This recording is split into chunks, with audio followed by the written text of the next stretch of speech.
오늘 함께 말씀 나눌 것은 요한복음 20장 24절로 29절 말씀입니다. 오늘 우리가 부활주일로 주님 앞에 예배를 드리고 있습니다. 부활은요, 믿지 않는 자들보다 믿는 자들에게 꼭 필요한 것이 바로 부활입니다. 오늘 우리가 교동문을 함께 낭독했던 것처럼 우리 부활의 주님이 없었다고 한다면 우리의 믿음이 헛것이라는 것을 우리는 알아야만 합니다. 이 부활은 바로 우리 믿는 자에게 더 필요한 것인 것을 우리는 알아야 합니다. 오늘 부활의 예수님을 경험했던 이 도마의 이야기를 통해 다시 복음 앞에 서는 그런 복된 은혜의 시간이 되시길 주님의 이름으로 축원합니다. 오늘 본문 24절 말씀에 보면 예수님께서 부활하신 모습, 그 모습들을 제자들이 보았습니다. 제자들이 모인 곳에 예수님이 그 벽을 뚫고 들어가셔서 예수님이 제자들을 만나주셨습니다. 만나면서 뭐라고 말씀하셨냐면 너희에게 평강이 있을지어다. 야, 왜 너희들 나를 부인하고 나를 이렇게 십자가 내가 혼자 외롭게 지고 있을 때 왜 도망갔냐? 그렇게 하지 않고 너희에게 평강이 있을지어다. 왜냐하면 유대인들에게 잡히면 죽임을 당할 수도 있었던 그 제자들이었기에 두려워 떨고 있는 제자들에게 평강의 말씀을 허락해 주셨습니다. 그렇게 제자들이 부활하신 예수님을 보고 기뻐하며 또 영광을 올려드렸는데 그때 마침 누가 없었냐? 도마가 없었습니다. 그렇다면 도마는 왜 이 제자들과 함께 있지 않았을까요? 요한복음 11장 말씀에 보면 유대인들이 예수님을 돌로 치려고 했었습니다. 그때 마침 나사로가 중병에 걸렸다는 소식을 듣고 며칠 있다가 이제 베다니로 가야겠다라고 말씀하셨습니다. 그때 베다니에 가는데 그때 많은 돌로 사람을 쳐서 예수님을 쳐서 죽이려고 했던 그곳이 있었던 것도 그런데 베다니의 지역은 더 극심하게 예수님을 반대했고 또 예수님을 죽이려고 했던 그곳이 바로 베다니였던 곳입니다. 그래서 다른 제자들은 함께 가시지요 라고 말을 하지 못하고 있었을 때 도마가 제자들에게 이렇게 말합니다. 요한복음 11장 16절에 디두모라고 하는 도마가 다른 제자들에게 말하되 우리도 주와 함께 죽으러 가자. 그렇게 말했습니다. 이러한 도마의 기질로 보았을 때 예수님이 십자가에서 죽으시고 또 그 다음에 아마도 스스로 죄책감에 빠져서 사로잡혀서 자책하는 그 시간을 가졌다는 그런 생각이 듭니다. 예수님이 십자가에서 죽어가실 때 나는 왜 그 자리를 지키지 못했는가? 왜 함께하지 못했을까? 나도 예수님처럼 죽었어야 되는데 왜 죽지 못했을까? 도마는 자기 자신을 도저히 용납할 수가 없었던 겁니다.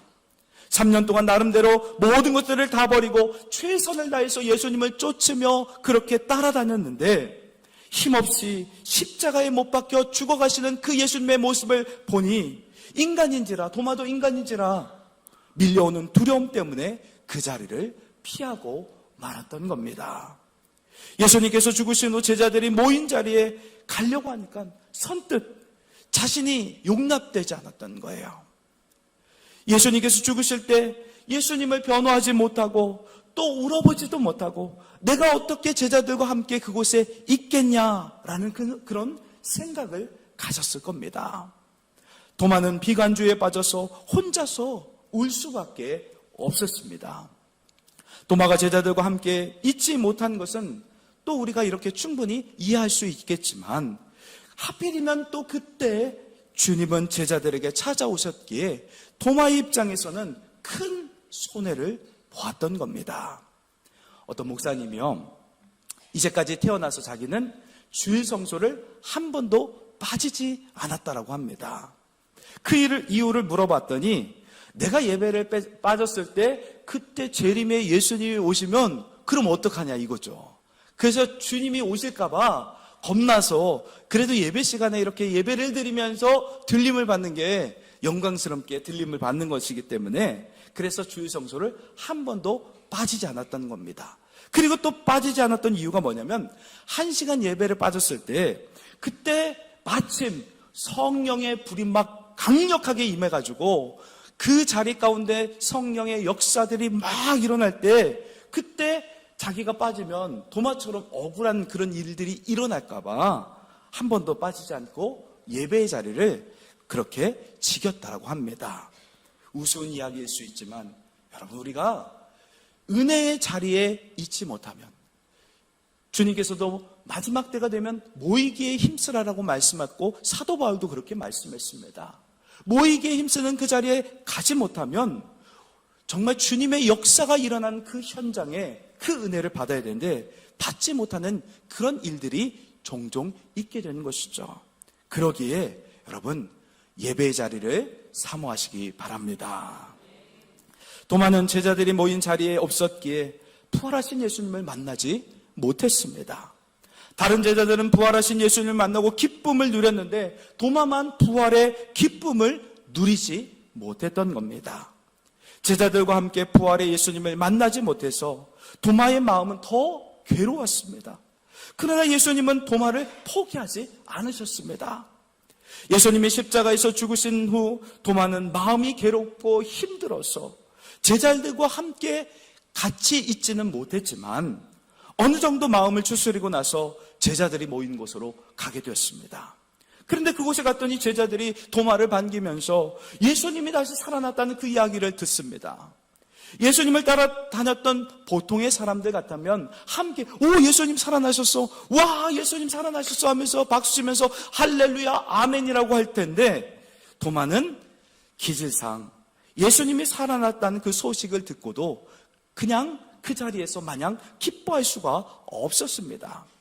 오늘 본문 25절 말씀에 보면 다른 제자들이 그에게 이르되 우리가 주를 보았노라 하니 도마가 이르되 내가 그의 손에 못자국을 보며 내 손가락을 그 못자국에 넣으며 내 손을 그 옆구리에 넣어보지 않고는 믿지 않겠노라. 아멘. 여러분, 도마가 의심했던 가장 큰 이유는요, 예수님을 향한 애정이 있었기 때문에 두 눈으로 부활하신 그 예수님을 만져보고 싶었던 겁니다.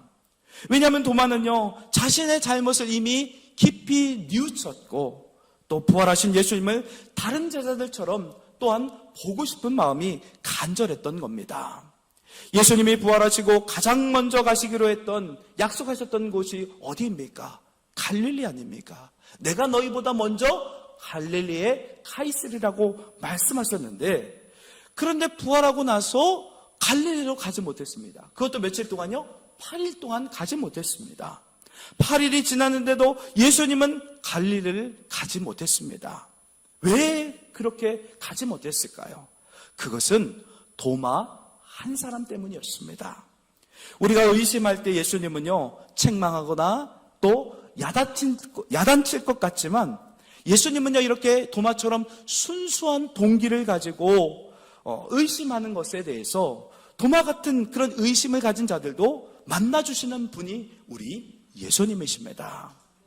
한 영혼을 절대로 포기하지 않는 그분이 바로 우리 주님이십니다. 예수님께 가장 중요한 것은요, 한 영혼이었습니다. 한 영혼을 위해서는 예수님은 어디든 찾아가시는 그분이 바로 우리 주님이셨습니다. 예수님은 8일 동안 다른 데로 가지 않고 제자들이 모여있는 곳에 다시 또 가셔서 도마를 만나 주셨습니다. 도마에게 가서 갈보리 그 십자가의 흔적을 보여주시고 만지도록 하셨습니다. 여러분, 기독교의 가장 중요한 핵심은요, 잃어버린 한 영혼을 찾는 데 있다는 사실을 기억하시기 바랍니다. 예수님은요, 비간주의에 빠졌던 도마에게 찾아가 만나 주셨습니다. 여러분, 도마도 참 대단합니다. 생각해 보세요. 나머지 제자들은 예수님의 부활을 경험했었고 도마 한 사람만 경험하지 못한 상황이었습니다. 10명의 제자들이 부활하신 그 예수님을 열심히 전해줘도 믿지 않았습니다. 내가 예수님을 만나지 않고는 이 도마가 믿지 않겠다라는 거예요. 내가 직접 만나야 된다는 거예요. 다른 사람의 말을 들어서 만나는 것이 아니라 내가 직접 보고 만나야 믿겠다라는 겁니다. 그때 제자들이 도마에게 이렇게 반응했을 겁니다. 너는 믿음도 없냐? 우리가 이렇게 증언하는데 우리 말 못 믿냐? 우리가 그래도 3년 반 동안 같이 다녔는데 너는 왜 예수님께서 하신 말씀을 받아들이지 못하느냐? 왜 그렇게 고집스럽냐? 꼭 예수님 만져봐야 되겠냐? 그래야 믿겠냐? 그렇게 말했을지도 모릅니다. 제자들이 도마에게 핀잔을 주고 있었을 때 그 모든 것을 잠식시킨 것은 바로 예수님의 다시 나타나심이었습니다. 도마는 예수님의 부활을 제자들의 말을 들어서가 아니라 자신이 직접 체험하고 만나보고 싶었던 마음이 간절했습니다.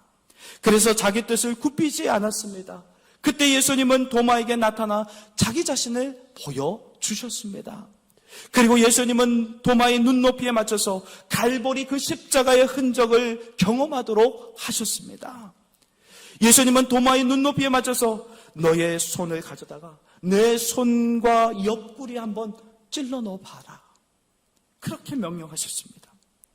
예수님의 그 손자국에 난 상처가 얼마나 큰 상처입니까? 누구를 위한 상처입니까? 도마를 위한 상처였고 바로 우리 자신을 위한 상처들이었습니다. 우리의 그 불완전한 기질과 성격, 또 모든 죄악에서 온전하게 우리를 회복시키기 위해 십자가에서 모진 고통과 아픔을 당하신 것, 그것이 바로 갈보리 십자가의 흔적입니다. 도마가 원했던 것은요, 부활에 대해서 어떤 철학적인 이론이나 세상적인 논리가 아니었습니다. 도마가 원한 것은 오로지 부활하신 예수님의 그 몸을 직접 만져보고 싶었던 겁니다. 이것이 도마의 기준이었습니다.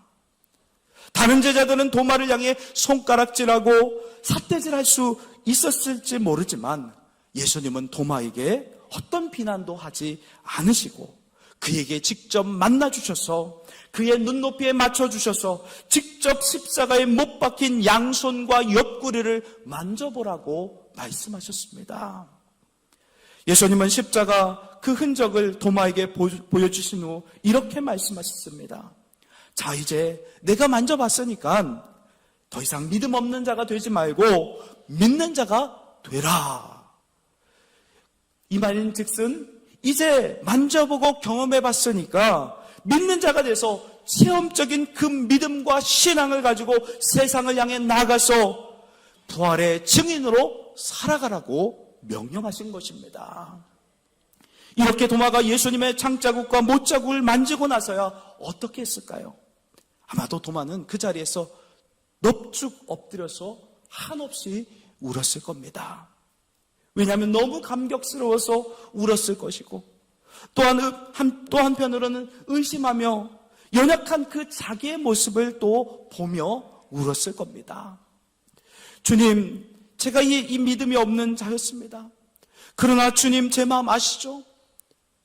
제가 이 믿음 없어서 무관심해서 못 믿은 것이 아니라 저도 다른 제자들처럼 제 눈으로 한번 부활의 주님을 보고 싶었고 또 제가 손으로 예수님의 손과 옆구리를 만져보고 경험해보고 싶었습니다.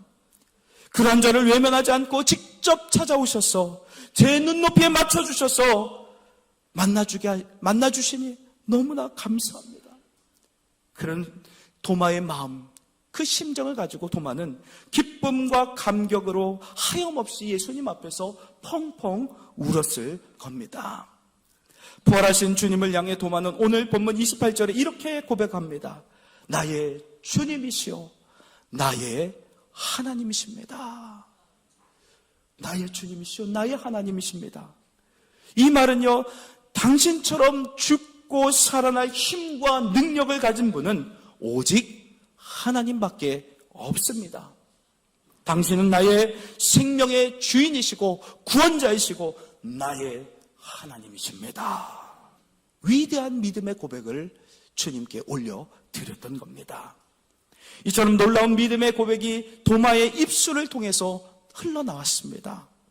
베드로의 고백, 신앙 고백 우리가 잘 알고 있습니다. 베드로의 우리 신앙의 고백이 가장 위대한 고백이라고 여러분들 생각했을 겁니다. 여러분, 베드로의 믿음의 고백도 굉장한 믿음의 고백이죠. 마태복음 16장 16절에 주는 그리스도시요 살아계신 하나님의 아들이십니다. 이 고백도 굉장한 고백입니다.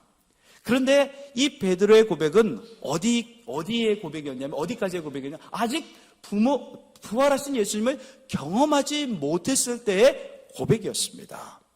그렇기 때문에 하나님의 아들이라고만 고백할 수밖에 없었습니다. 그런데 도마는 틀립니다. 부활하신 예수님을 직접 손으로 만지고 옆구리를 찔러봤어요. 살아계신 예수님을 경험하면서 경험적으로 안 이 부활의 고백이 최고의 고백이라는 것입니다. 우리가 알고 있었던 베드로의 고백이 최고의 고백이 아니라 부활을 경험한 바로 도마의 고백이 최고의 믿음의 고백입니다. 왜냐? 예수님을 나의 주님으로 영접했을 뿐만 아니라 당신은 참 하나님이십니다. 당신은 참 하나님이십니다. 베드로의 고백은 당신은 하나님의 아들입니다. 그것을 한 단계 더 넘어서 당신은 진정한 하나님이십니다. 위대한 믿음의 고백을 올려드렸습니다. 여러분, 예수님이 하나님이시라는 이 도마의 고백은 신약 성경에 최초로 나온 믿음의 고백이었습니다. 그래서 도마를 여러분 우습게 봐서는 안 됩니다. 의심 많은 도마를 바꿔놓을 수 있었던 것은요, 논리적인 사고나 철학적인 이론이 아니었습니다. 바로 갈보리에서 처참하게 죽으셨던 주님의 그 십자가의 흔적이 도마의 마음을 바꿔놨던 겁니다. 이 십자가의 흔적만이 어떤 기질에 있는 사람일지라도, 의심이 있을지라도 온전하게 하나님께서 원하시는 그러한 사람으로 바꿔놓는 겁니다. 사도 바울은 말합니다. 내가 내 몸에 예수의 흔적을 지니고 있노라. 아멘. 예수님의 흔적, 헬라어로 스티그마입니다. 십자가의 그 흔적이 바로 스티그마, 십자가의 흔적입니다. 그것을 우리도 경험해야만 하는 것입니다. 부활의 주님을 경험해야 능력 있게 이 땅에서 승리할 수 있게 되는 것입니다. 예수를 믿지 않으면요, 부활을 믿지 않기 때문에 부활도 아무 소망 없습니다. 소용 없습니다. 근데 우리 믿는 자들에게는요, 부활이 굉장히 중요합니다. 부활이 없으면 우리의 믿는 것이 헛것이 되기 때문입니다. 그래서 부활은 믿지 않는 자에게 필요한 것이 아니라 믿는 자에게 필요한 것입니다. 우리도 죽어서 예수님처럼 새로운 몸을 입고 다시 부활케 된다는 그 믿음이 있을 때 세상에 어떤 시련이 오고 힘듦과 어려움들이 올지라도 그 모든 것들을 뚫고 이기고 승리할 수 있는 힘과 능력이 부활의 믿음에서 오는 줄 믿습니다. 예수님은 또 한 번 더 말씀하셨습니다.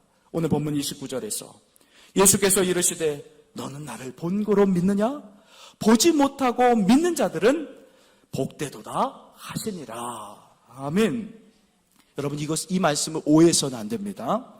도마를 혼낸 것이 아니라 도마 이후에 예수를 믿게 될 신앙인들을 위한 격려의 말씀입니다. 여러분, 도마 이후에 예수님을 다시 볼 때는 최후의 심판날이 되기 때문에, 그렇기 때문에 우리는 예수님을 볼 수 없습니다. 안타깝지만. 그래서 예수님이 다음 후대의 신앙인인 바로 우리를 위해서 위로의 말씀을 보지 않고 믿는 믿음이 더 복되도다라고 말씀하셨던 겁니다.